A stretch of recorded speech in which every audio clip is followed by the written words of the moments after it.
Neste capítulo 9, iremos tratar da convecção natural. Como já informamos anteriormente, convecção natural ela vai ocorrer sempre quando não houver nenhum agente externo induzindo o movimento do fluido. Os objetivos deste capítulo são de apresentar e discutir alguns aspectos sobre a convecção natural, incluindo as partes hidrodinâmicas e desenvolvimento também da camada limite térmica, apresentar e utilizar diferentes correlações empíricas para o coeficiente de transferência de calor, tanto para situações de escoamento laminar quanto turbulento e para diferentes geometrias. Seguiremos aqui uma abordagem semelhante à que foi apresentada para a convecção forçada. Este slide apresenta um pequeno sumário deste capítulo. Começaremos falando sobre considerações hidrodinâmicas e depois apresentaremos algumas correlações empíricas e as utilizaremos na solução de exemplos relativos à parte de convecção natural. Na parte final do capítulo, comentaremos um pouco sobre convecção combinada com mudança de fase, especialmente relativo à parte de ebulição. Estas duas figuras elas ilustram situações diferentes relativas a considerações hidrodinâmicas associadas à convecção natural. Na figura aqui da esquerda, temos uma situação onde na parte superior temos uma superfície fria e na parte inferior uma superfície aquecida. No gráfico aqui da esquerda, tem a representação da variação de temperatura ao longo da variação da altura. Nós vemos que a superfície superior está a uma temperatura T1 menor do que a da superfície inferior, que está numa temperatura T2. O que vai acontecer em termos de densidade do fluido é que, naturalmente, em temperaturas maiores, a densidade do fluido é mais baixa e em temperaturas menores, a sua densidade é maior. Essa variação da densidade ao longo da altura vai induzir um movimento de circulação do fluido, cuja origem está associada a essa variação de densidade. A tendência é que o fluido mais frio, consequentemente mais pesado, mais denso, desça. A hora que ele descer, ele vai aquecer, vai ficar mais leve, vai ter uma tendência a subir. Então, há uma tendência de se criar um movimento de circulação em um recipiente como esse que está ilustrado aqui. Do lado direito, nós já temos uma situação diferente, onde a superfície superior está mais quente e a superfície inferior está mais fria. Neste caso, embaixo, nós temos um fluido com uma densidade mais alta, em cima um fluido com uma densidade menor. Essa configuração ela não vai induzir nenhum movimento, porque naturalmente a tendência é do fluido mais frio permanecer embaixo, do mais quente permanecer na parte superior. Consequentemente, não vai haver nenhum movimento macroscópico do fluido, e numa situação como essa, o único mecanismo presente para transferência de calor vai ser o mecanismo de condução. Por isso que está representada aqui uma variação linear da temperatura, pois sabemos que em condições estacionárias, para um fluido com propriedades físicas, no caso viscosidade e condutividade térmica constantes, a tendência é de termos um perfil de temperatura linear. Então, a convecção natural ela depende muito da posição relativa das superfícies quente e fria. Isso é uma situação diferente daquela da convecção forçada. Então, no caso de convecção natural, se uma superfície está na posição horizontal, se está na posição vertical, se a face quente está voltada para cima, se a face quente está voltada para baixo, todos esses aspectos vão ter interferência no padrão de escoamento do fluido e, consequentemente, nas correlações e no valor do coeficiente de transferência de calor. Essas duas figuras aqui já ilustram condições hidrodinâmicas para duas situações diferentes. No primeiro caso, nós temos um arame, está posicionado aqui nesta parte inferior da figura, e está sendo considerada a situação deste arame estar aquecido. Então, logicamente, esse arame estando aquecido, ele vai provocar o aquecimento das camadas de fluido adjacentes, e isso vai induzir o aquecimento dessa camada de fluido e, consequentemente, uma redução na sua densidade e a tendência desse fluido de se deslocar no sentido ascendente, criando então esses vetores de velocidade, como estão indicados aqui, com as maiores velocidades no sentido ascendente, exatamente numa linha vertical sobre o arame, e logicamente vai ter um desenvolvimento da camada limite, que está representada aqui por essa cor acinzentada, e podemos identificar então uma região fora da camada limite, considerada uma temperatura T infinito, e uma região no interior da camada limite, onde teremos então 99% da variação da velocidade. Essa região com temperaturas mais elevadas, que está, neste caso aqui, apresentando uma tendência a ter um movimento ascendente, costuma ser denominada de pluma. Logicamente, fora da região da camada limite, nós temos uma região de fluido praticamente estagnado, com variações ou com valores muito baixos para a velocidade. Poderíamos imaginar uma situação semelhante a essa para um caso em que o arame estivesse mais frio do que o fluido, e neste caso teríamos um perfil semelhante a esse, mas agora com as camadas de fluido com um movimento descendente. Na figura da direita está representada uma situação onde temos uma placa vertical que está mais quente do que o fluido. Logicamente, na região próxima à região da placa, a camada de fluido vai se aquecer e novamente teremos a tendência dessa camada de fluido de ter um movimento ascendente. Vai continuar prevalecendo a condição de não escorregamento na interface entre o fluido e a placa sólida, e um pouco afastado dessa placa nós teremos valores de velocidades mais altos, e novamente afastando suficientemente da superfície da placa, nós iremos para uma região fora da camada limite, onde o fluido vai permanecer praticamente estagnado. Aqui está indicado como fluido quiescente, significando que nessa região o fluido praticamente não tem movimento macroscópico. Uma situação análoga a essa seria da placa posicionada nessa mesma posição, mas agora mais fria do que o fluido, onde teríamos um desenvolvimento da camada limite, começando da parte superior para a parte inferior, com valores de velocidade no sentido, com velocidades no sentido descendente. Em situações de convecção natural, os números adimensionais que são normalmente utilizados para a determinação do valor do coeficiente de transferência de calor são os números de Grashof ou então o número de Rayleigh, que é o produto do Grashof vezes o número de Prandtl. Vocês observem que no caso da convecção natural não tem mais o número de Reynolds, uma vez que nós não temos condições de conhecer a velocidade do fluido. Não há nenhum agente externo determinando essa velocidade. Quem vai determinar o padrão de escoamento do fluido nesse caso é exatamente a sua variação da densidade com a temperatura.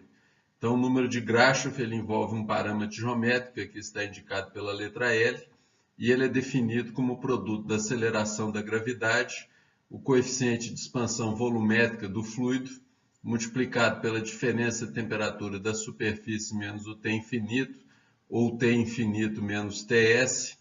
Vai ser definida a ordem aqui dessas duas temperaturas de tal modo a fazer com que o número de Grashof seja sempre positivo. Esse parâmetro geométrico elevado ao cubo, dividido pela viscosidade cinemática do fluido ao quadrado. Nós podemos entender esse número de Grashof como sendo uma relação entre forças. Na parte superior, no numerador, a força de empuxo, que é a que está induzindo o movimento do fluido, e no denominador, as forças viscosas que estão restringindo o movimento do fluido. O número de Rayleigh também pode ser utilizado nas correlações, e ele é o produto do Grashof vezes o Prandtl. Vocês observem que ele é bem semelhante à definição, mas relembrando da definição do número de Prandtl, que é a viscosidade cinemática dividida pela difusividade térmica, o número de Rayleigh, então, passa a ser definido em função da aceleração da gravidade, coeficiente de expansão volumétrica, Ts menos T infinito, ou T infinito menos Ts, o parâmetro geométrico elevado ao cubo, e o produto da viscosidade cinemática e da difusividade térmica do fluido. O valor de coeficiente de expansão volumétrica nós já havíamos definido em slides anteriores. Ele é expresso como sendo menos 1 sobre a densidade do fluido, multiplicado pela variação da densidade do fluido com a temperatura, a pressão constante. Esse coeficiente de expansão volumétrica, no caso de líquidos, nós vamos encontrá-los tabelados em diferentes temperaturas. Para o caso de gases ideais, é possível deduzir uma relação geral válida para todos os gases, desde que eles estejam apresentando comportamento de gás ideal, e esse beta é equivalente a 1 dividido pela temperatura absoluta do gás. Em todos esses casos, a não ser menções diferentes, os valores de propriedades físicas que serão utilizados para determinação das propriedades físicas do material será a temperatura do filme, que é dada pela média entre a temperatura da superfície do sólido e a temperatura T infinito do fluido, que seria a temperatura fora da região da camada limite. Vamos inicialmente tratar da configuração de uma superfície plana vertical. Aqui não vai fazer a diferença em termos das correlações se a superfície está mais quente ou mais fria do que o fluido. O importante aqui é a configuração de ser uma superfície plana e dela estar na posição vertical. O caso que está ilustrado aqui é de uma situação onde a temperatura da superfície da placa é maior do que a temperatura do fluido fora da região da camada limite. Nessa configuração, nós também temos a possibilidade de ter a camada limite completamente laminar ou de haver uma região inicial laminar seguida de uma transição para turbulento. O que determina o padrão de escoamento no caso de convecção natural é o valor do número de Rayleigh ou o valor do número de Grashof. Aqui no caso da placa vertical, foi constatado experimentalmente que o valor que caracteriza a transição de regime laminar para turbulento na camada limite é o valor de Rayleigh equivalente a 10 elevado a 9. Então, na definição anterior do número de Rayleigh, nós podemos, com este valor, determinar uma posição x crítico, que vai determinar a localização onde haveremos de ter a transição de regime laminar para turbulento. E fora da camada limite, nós temos um fluido quiescente com temperatura T infinito. Essas duas correlações que estão apresentadas nesse slide, elas são úteis para a determinação do valor de Nusselt para uma configuração como a do slide anterior. O parâmetro geométrico utilizado para calcular o número de Nusselt e para calcular o número de Rayleigh é o comprimento da placa ao longo da direção vertical. Essa correlação que está aqui com o fundo cinza, ela pode ser utilizada para qualquer faixa de número de Rayleigh. Essa correlação inferior, ela é mais adequada quando temos escoamento laminar, consequentemente, ou quando temos valores de número de Rayleigh inferior a 10 a 9. Essa aqui pode ser utilizada para qualquer valor de Rayleigh. Essa daqui vai fornecer valores mais acurados, consequentemente com um erro menor, na faixa de Rayleigh inferior a 10 a 9. Ou seja, quando esses valores forem menores do que 10 a 9, deve-se dar preferência a essa segunda correlação. No caso de placas horizontais, nós temos 4 possibilidades, conforme as ilustrações que aparecem aqui nessa figura. Seria interessante que vocês pausassem o vídeo agora e procurassem identificar o que está representado em cada uma dessas figuras. O que temos aqui são duas situações, onde temos uma placa e a superfície superior está aquecida ou resfriada, e uma placa com a superfície inferior aquecida ou resfriada. Procure identificar essas 4 situações a cada uma dessas figuras que estão apresentadas aqui. Se formos analisar então a figura que está aqui na situação A, nós temos uma situação de uma placa, está sendo analisado o escoamento na parte superior da placa, e nós estamos vendo a tendência do fluido se movimentar no sentido descendente. Isso aqui vai estar associado a uma situação onde temos uma placa na posição horizontal, onde a superfície superior ela está mais fria do que o fluido. Então, a tendência do fluido ao se aproximar da placa é ficar mais denso, e aí a tendência dele é de se movimentar no sentido descendente. Essa outra situação que está apresentada aqui no caso D, vocês veem que o padrão de escoamento é semelhante ao do caso A. Nós temos uma situação de placa horizontal com a superfície inferior aquecida. Neste caso, o que observamos é que o fluido, estando mais frio que a placa, a hora que ele se aproxima da placa, ele vai tender a se aquecer, e se aquecendo ele tende a ficar mais leve e, consequentemente, ter um movimento ascendente. Os dois casos indicados nas figuras B e C vão representar situações análogas do ponto de vista de escoamento, um examinando a superfície inferior e o outro examinando a superfície superior. Neste caso que está representado aqui, temos a superfície da placa, que está na temperatura TS, e neste caso, essa temperatura ela é inferior à temperatura do fluido. Então, o que se observa é que o fluido, ao se aproximar da placa, vai se resfriar. Se resfriando, ele vai tender a ficar mais denso, e aí o movimento dele vai se dar no sentido descendente. Neste caso aqui, temos a análise para a superfície superior da placa. Neste caso, essa superfície superior ela está em temperatura maior do que a temperatura do fluido, e aí o fluido se aproximando dela vai tender a ficar mais leve, sua densidade ficando mais baixa, ele vai tender a ascender.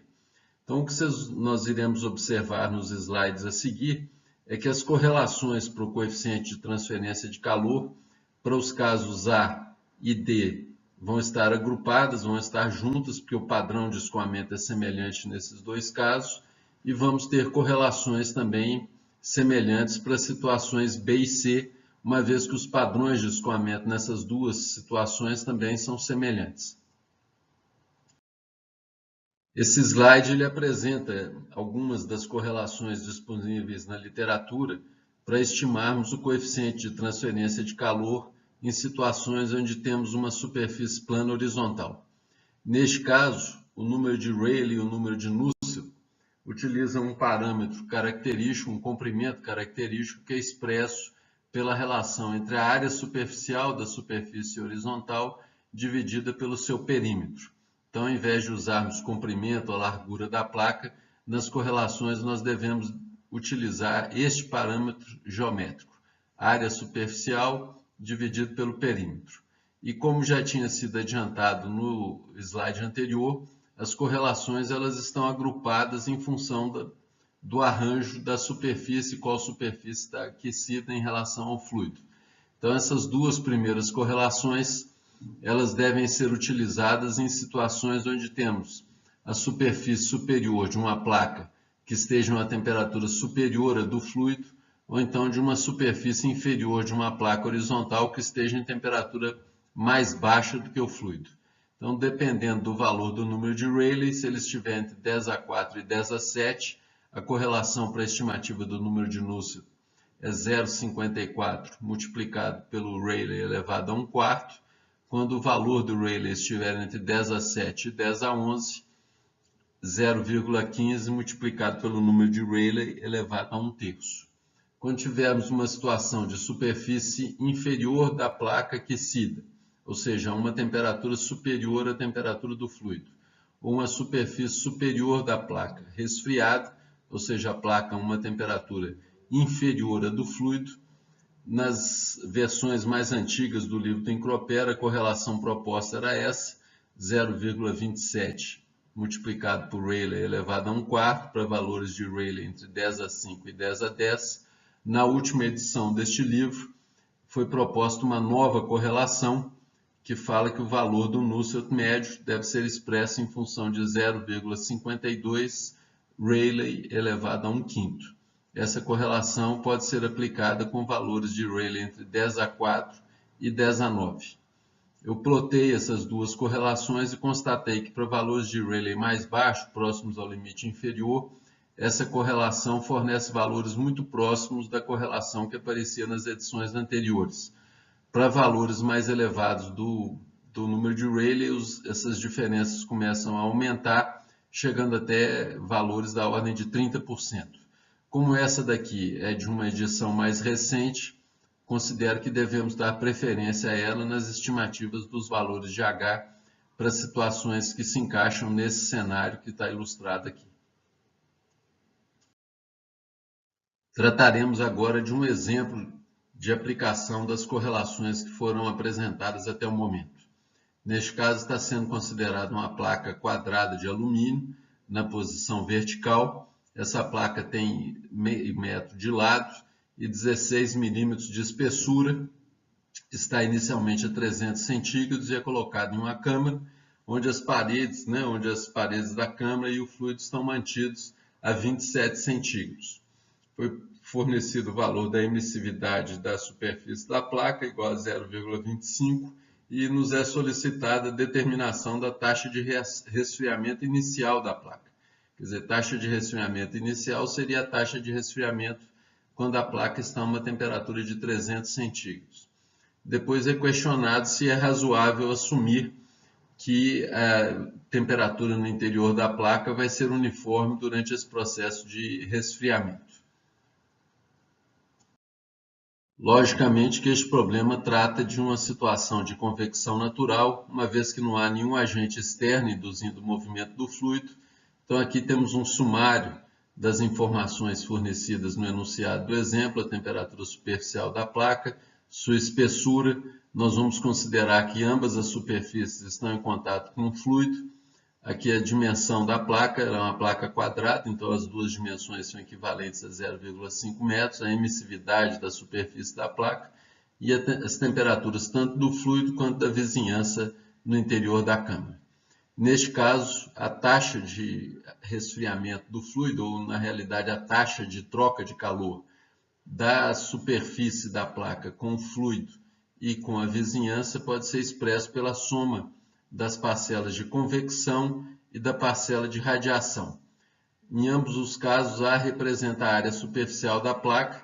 Não vou considerar aqui no caso as áreas das superfícies mais estreitas, considerarei apenas as áreas das superfícies quadradas.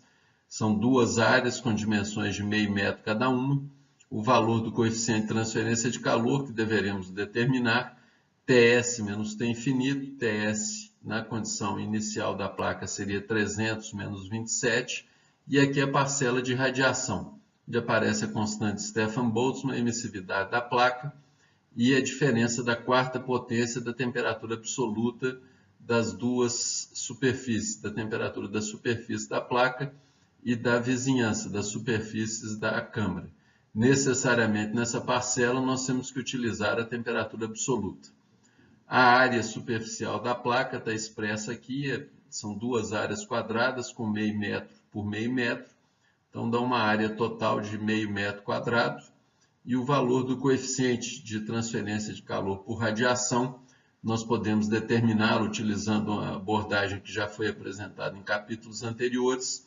Então é o produto do sigma vezes epsilon, a diferença ou a soma dos quadrados das duas temperaturas envolvidas multiplicado pela soma das duas temperaturas. Procedendo ao cálculo, é encontrado um valor de 5,2 watt metro quadrado Kelvin. As propriedades do ar vão ser determinadas conforme recomendação para a utilização das correlações na temperatura do filme, que é obtida como sendo a média entre as temperaturas da superfície da placa e da temperatura T infinito. Então, este valor médio equivale a 163,5 centímetros ou 436,5 Kelvin.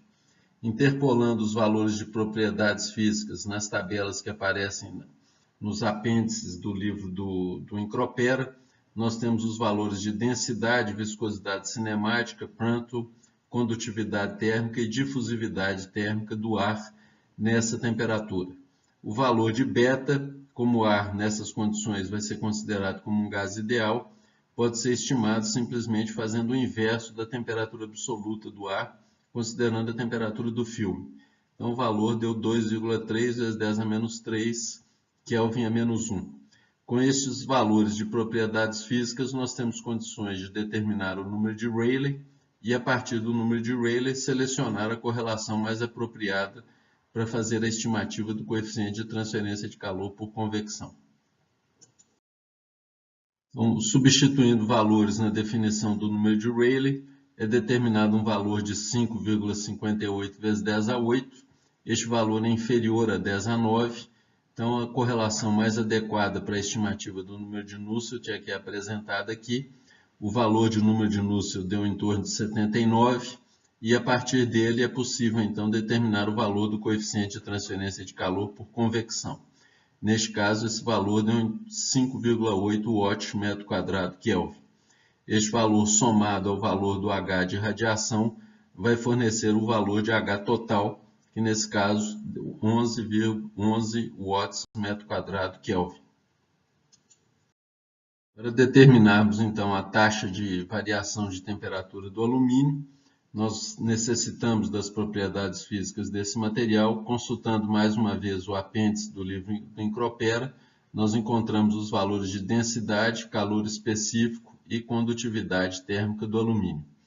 Aqui, para constatarmos se é razoável ou não considerar que o aquecimento ou resfriamento do alumínio é isotérmico, nós determinamos o valor do número de Biot, que já é um velho conhecido nosso. Neste caso, utilizamos o valor do H total, a semi-espessura da peça, porque estamos considerando que o resfriamento vai se dar através das duas superfícies, e o valor de condutividade térmica do alumínio. Como este valor deu um valor bem inferior a 0,1, nós já sabemos que nessas condições é razoável assumir que o aquecimento, ou neste caso o resfriamento da peça, vai ser isotérmico. Então, através de um balanço de energia, aqui no caso esse termo representaria a taxa de entrada de energia, aqui a taxa de saída. É importante salientar que neste caso aqui a área que está sendo designada seria a área de uma das superfícies da peça, por isso que ela está multiplicada por 2. Então, o H total, TS menos T infinito. Isso aqui representaria a taxa de perda de calor da placa. Então, teríamos a taxa de entrada menos a taxa de saída igual à taxa de acúmulo. A taxa de acúmulo aqui é definida como sendo a área de uma das superfícies vezes o delta.